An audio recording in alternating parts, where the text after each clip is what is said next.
প্রথমে তো হচ্ছে যে আপনার মতে আসলে জুলাইয়ের কারণে 24-এর কারণে শিক্ষার্থীর উপর কী কী প্রভাব আসলে পড়েছে, বিশেষ করে যারা প্রতিবন্ধী হয়েছেন আর কি? আচ্ছা, জুলাই বিপ্লবটা বাংলাদেশের ইতিহাসে আমি মনে করি একটি গুরুত্বপূর্ণ জায়গা দখল করে থাকবে। তো এই বিপ্লবটা এতটাই মর্মান্তিক যে এর কারণে বহু লোকের প্রাণহানি হয়েছে, যার মধ্যে অধিকাংশই ছাত্র সমাজ। কারণ আমরা জানি যে ছাত্ররাই বেশি এটাতে অংশগ্রহণ করেছে এবং সেখানে মাধ্যমিক পর্যায় থেকে শুরু করে যারা উচ্চ মাধ্যমিক পর্যায়ে এবং অনার্স লেভেল বা যারা অলরেডি চাকরি খুঁজতেছে এরকম সব আপামর জনতা সবাই অংশগ্রহণ করেছে। তো যারা বেঁচে আছে তারাও বিভিন্ন রকম প্রতিবন্ধকতা নিয়ে বেঁচে আছে।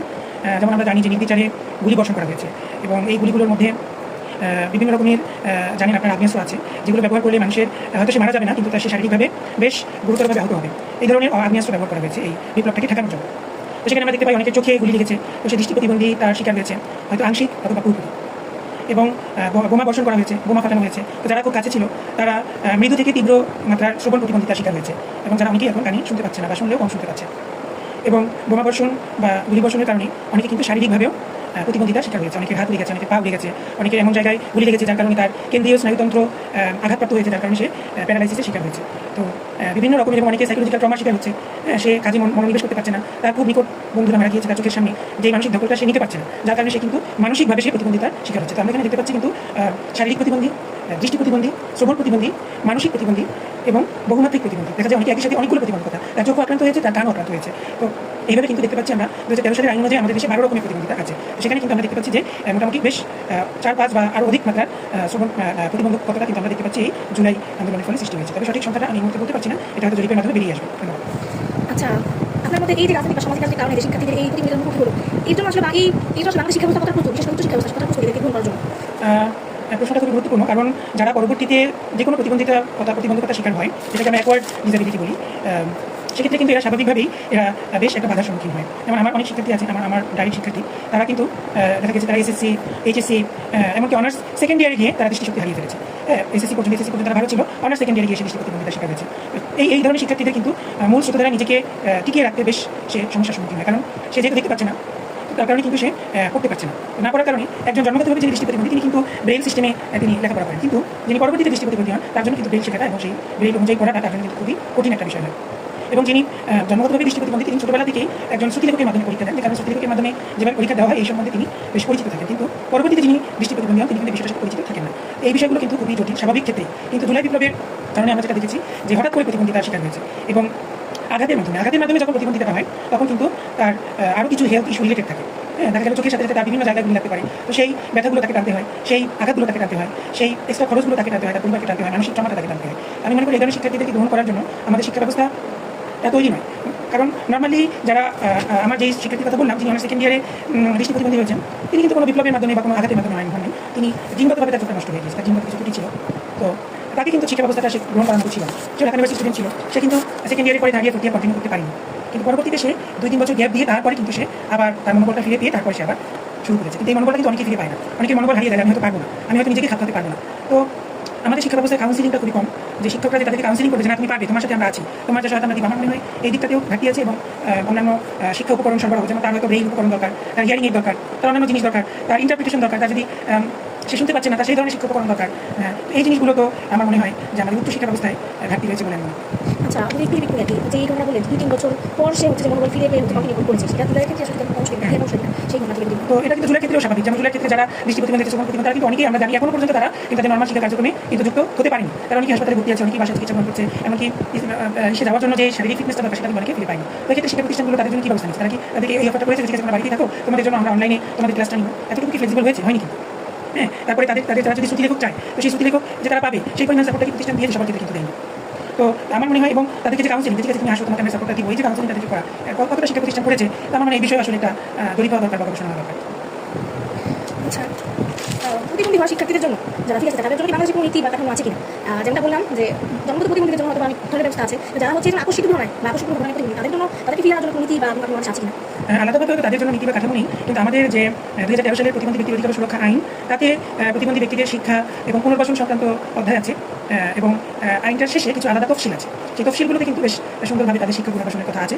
তো সেক্ষেত্রে যারা জন্মগতভাবে হোক বা পরবর্তীতে যারা প্রতিবন্ধী হয় সবাই কিন্তু এই আইনের আওতায় চলে আসবে। তো আমার মনে হয় যেটা দরকার আইনের সুষ্ঠু প্রয়োগটা দরকার। আইন যেটা আছে সেটা দিয়ে অনেকটা কাভার হয়ে যায়, কিন্তু আইনের প্রয়োগের ক্ষেত্রে আমি মনে করি আমাদের দেশে ঘাটতি আছে। তখন আসলে আইনটা ঠিক আছে, কিন্তু আইনটা সুষ্ঠু প্রয়োগটা সুষ্ঠু প্রয়োগটা দরকার।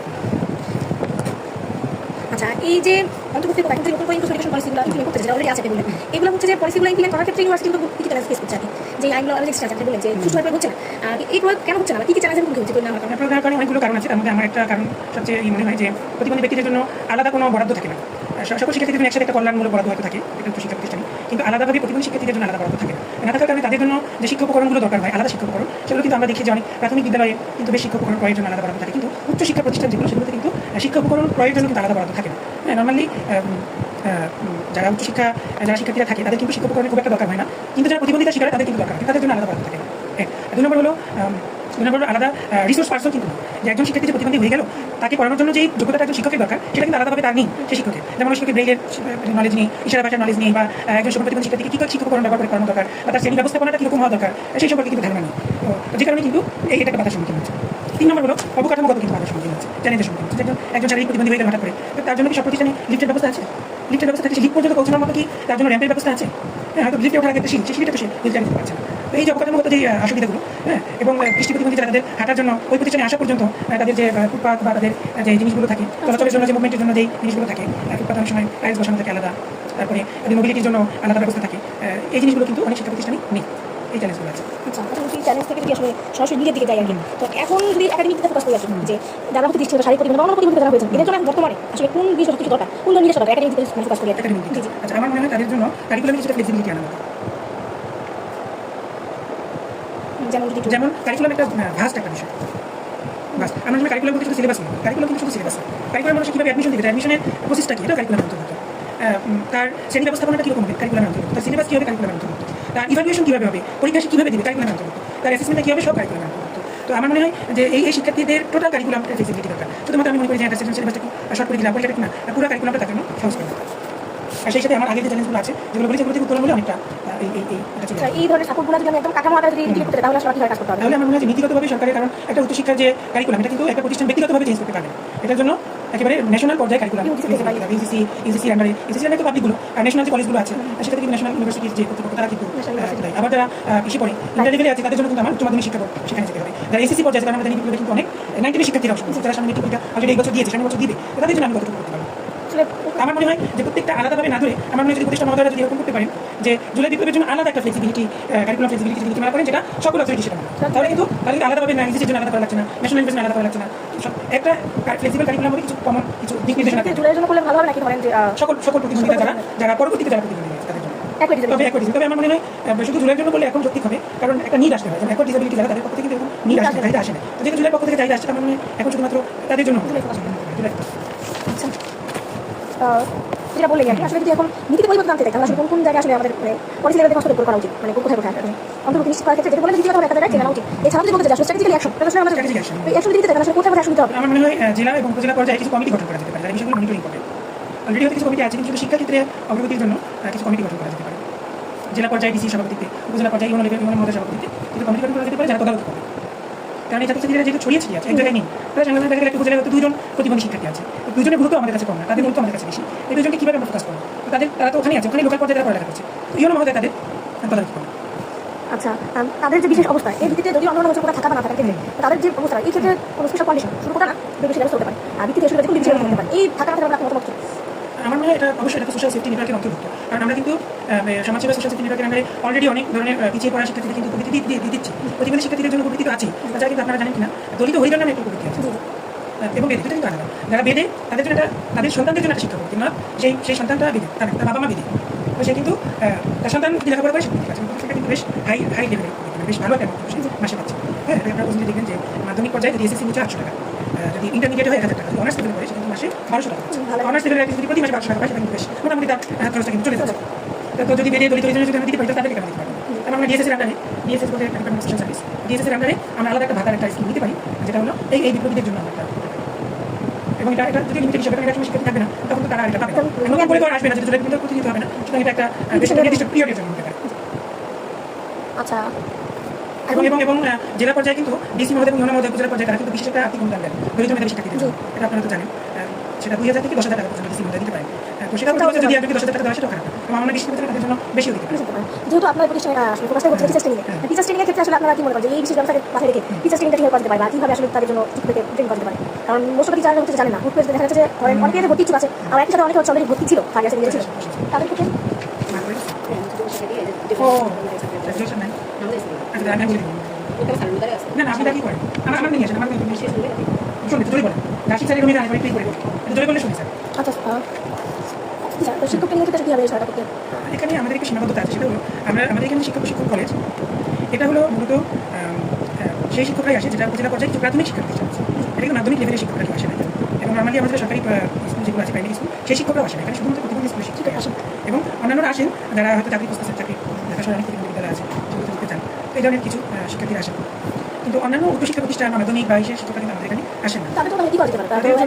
না করেন তাদের জন্য আমার মনে হয় সংশ্লিষ্ট মন্ত্রণালয়, যে শিক্ষা প্রতিষ্ঠানগুলো শিক্ষা মন্ত্রণালয় আছে, আমার মনে হয় শিক্ষা মন্ত্রণালয় তাদের জন্য প্রতিটা বছর ইনহাউস ট্রেনিং আয়োজন করতে পারে, 5 দিন ব্যাপী 10 দিন ব্যাপী, ঠিক আছে, যে একটা টিম ওখানে গেলো, গিয়ে অথবা তারা আসলেন প্রত্যেক বিদ্যালয় থেকে দুজন শিক্ষক আসলেন, এসে জেলায় একটা ইনহাউস ট্রেনিং, যে ইনহাউস ট্রেনিং প্রত্যেকটা শিক্ষা প্রতিষ্ঠান থেকে দুজন শিক্ষক থাকবে, খুব বেশি দরকার নেই, আমার একটা শিক্ষা প্রতিষ্ঠানে দুজন শিক্ষক যদি এক্সপার্ট থাকে, তো ওই দুজন জুলাই বিপ্লবে যারা হতো তাদের স্পেশাল জিনিসগুলো সেগুলো তারা আইডেন্টিফাই করে শিক্ষাগুলো সেগুলো তাদেরকে দিবেন। এই ক্ষেত্রে এনজিও বা গভর্নমেন্টের সাথে কীভাবে সহযোগিতা করতে এনজিও করতে পারে? হ্যাঁ পাঠাই দেন, আসেন আসেন আসেন, হ্যাঁ আসেন আসেন, সামনে আসেন, ওই আপনার বসে আছে, হ্যাঁ বাবা এই যে আপনার বাবা দাঁড়ান হ্যাঁ দাঁড়ান এই যে চেয়ার বসে আমরা চিনছেন, হ্যাঁ পরবর্তীতে দেখে গেছে মিটার লাইন। হ্যাঁ তো কি বললেন যে এনজিও পর্যায়ে, হ্যাঁ এনজিও পর্যায়ে তাদের অর্থায়ন আসলে বেশি করতে পারবেন যে এখন এটা নিয়ে আমি সই করে দিয়েছি, দোতলায় যাবেন, লাইব্রেরির সামনে উনি মনে হয় নামাজ পড়তেছেন, দেখা করে উনি আসবে, তারপরে ওনার কাছে থেকে সার্টিফিকেট বুঝছেন।